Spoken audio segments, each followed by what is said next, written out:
So Ukraine continues to hit Russian oil refineries, and sometimes they hit refineries that they hit before a second time to inflict more damage. They don't always totally destroy the refinery when they hit it. Very often, that's the case that they do not. So yes, this is a little reference to Britney Spears. Oops, I did it again.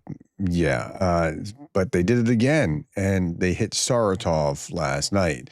With around 27% of Russia's overall refining capacity already offline. And again, I want to draw your attention to this, 27%. I've been saying conservatively upwards of 25% of Russian oil refinery capacity is offline. Here, we're seeing 27%.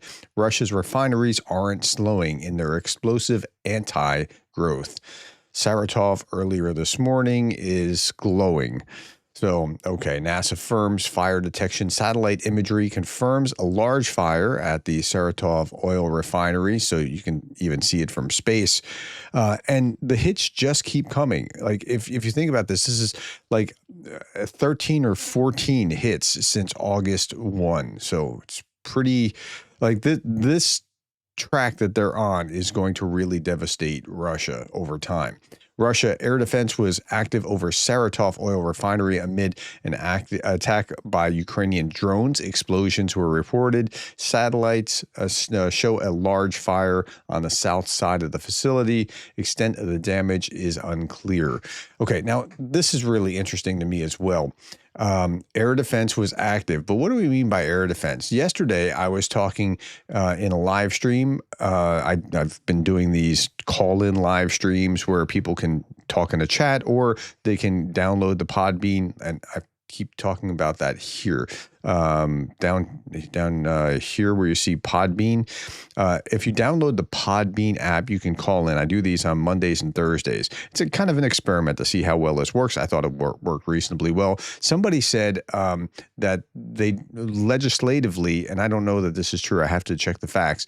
Legislatively, they can't, because a private refinery can't have like military grade air defense because it's a private organization. It's not the military. And so that just, I mean, if that's the case, that makes these refineries sitting ducks. Okay, Ukraine targeted Russian command locations that Defense Minister Belyusov had inspected in late August, striking the military posts on September 8th and hitting personnel, including command staff. So those kind of hits keep coming. And then there's other things that are happening as well. But I want to go back to this. The refinery has, the Saratov refinery has a capacity of 7 million tons of oil per year. Previously, Saratov was hit on 10/8/2025. So lots of things are happening and then happening again. That's why the title here was, Oops, I Hit It Again. Okay, an update on explosion at a military base in Vladivostok, Russia.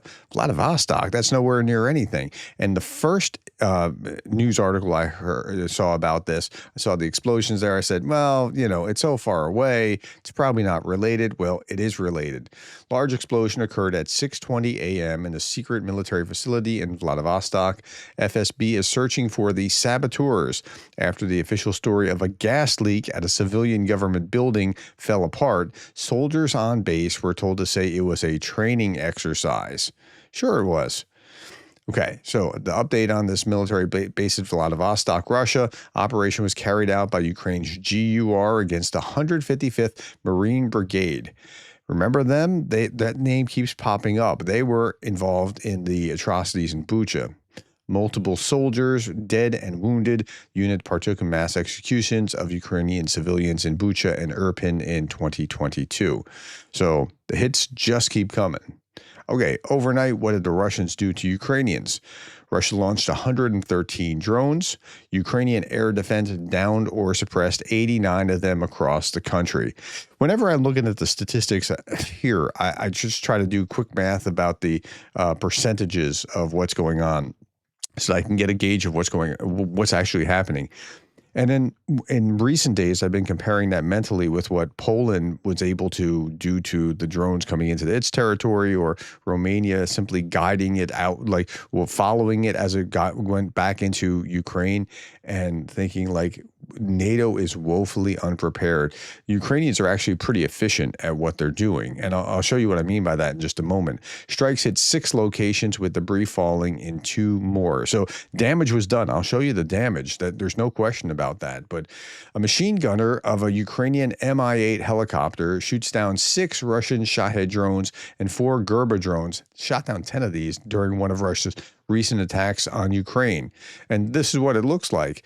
It's in a helicopter shooting at it.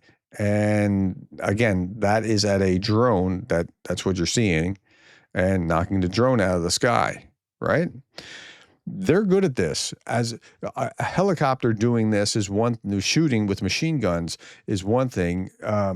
A very different thing is spending $400,000 on 4 drones by using missiles from F-16s or whatever or F-15s, whatever it is that they had in Poland. Zaporizhzhia came under massive Russian strike with MLRS using cluster munitions. All bad. I mean, like, here's the follow-up on that Russian strike on Zaporizhzhia last night. 18 people injured as of now. More people are asking for medical assistance with shrapnel wounds, concussions, acute stress reactions. This is what Russia's doing to civilians day over day. Horrific scenes near Kyiv. Russia's strike leveled an epicenter logistics hub, leaving the building in ruins. Rescuers are on site battling the aftermath. So epicenter, as Greg Terry explained to me, is like a Home Depot or Lowe's in the United States. It's a very large, even larger than a Home Depot warehouse, full of all kinds of construction equipment. Currently seen from all over Kyiv, Russians have targeted shopping center with drone strikes, and here you can see the plume. Moment of a Russian missile attack on the Sloboda district of Kharkiv, 16 September. And you can see, like, I paused it just as you're seeing the explosion. And you're seeing, here's the missile coming in before that, right? And if I just back it up a little bit, you see the missile, right? Okay. Yeah, so what are they hitting? The Russian strike on the National Pharmaceutical University in Kharkiv. Really? Like, it's not a military target. I mean, by all means, 4 people injured, 89 years old, 54 years old, 52, and 51 years old. Civilian building. It's badly damaged. It's a war crime, and it's hitting a university. Keeping it classy. Okay, Russia claims its drones hit a Ukrainian gas station used by the military. Okay. Meanwhile, Russia celebrates hitting this Ukrainian gas station while Ukraine has now taken down 27% of Russia's oil refining industry in only 46 days. And when you say it like that, it's like, that's really pretty impressive. Now, are they going to be able to stay on that trajectory of 27%, like in 92 days, double that? Or are you going to see double this? Probably not. Because you're hitting the low-hanging fruit, the easiest stuff to hit first. But is it going to keep going up? Probably. So, yes, I would imagine it will. And it's really putting a real kink in the supply of Russian gasoline. Okay, let's look at the battlefield. 910 Russians off the battlefield, 5 armored fighting vehicles, 26 artillery systems, 2 multiple launch systems, 72 vehicles, and fuel tanks. Most engagements in over 2 months, casualties near average. The cross-direction invaders conducted 41 assaults, and that correlates pretty well with the 910 casualties. Now, some other interesting things here. Hundreds of Russian soldiers surrounded in 2 pockets on the eastern front north of Pokrovsk. Russian command denied that their pleas for retreat. So they were kind of stuck there because they weren't allowed to retreat. Mass surrender is possible in the coming days. Ukrainian counteroffensive threatens to encircle a much larger 40-kilometer salient as well. So a salient is something that's poking forward like a spear edge as opposed to a flat front line. So we know about this one. This one's what we're talking about. And this could be cut off as well. I mean, and if that happened, that would be quite a coup for the Ukrainian army. I don't know if it will be or won't be. This seems like this would take a lot more work than what's happened up here. Russia's Pokrovsk offensive has collapsed, according to the Euromaidan press. Again, this could be overly optimistic, but yeah, it hasn't taken like they thought it would. Ukraine retook Udanche. I don't know if I'm pronouncing that right or not. Struck back on both flanks and even turned Moscow's bizarre sewer infiltration attempt into another humiliation. The dynamics of the battlefield have shifted. This is commentary, but I think it's really good. The dynamics of the battlefield have shifted even further in 2025 with manpower shortages and infiltration tactics. The front line in some areas has become far less defined and certain. The best way to view the battlefield is a broad gray zone rather than a map firmly established control. A small group that infiltrates territory does not truly control it. No more than 2 soldiers in a dugout who might not even see movement of these groups nearby. So when you're looking at the maps, don't freak out. Whoa, they're here and they're here and they're there and right. Just remember that they're just trying to report where there's movement. That doesn't mean control.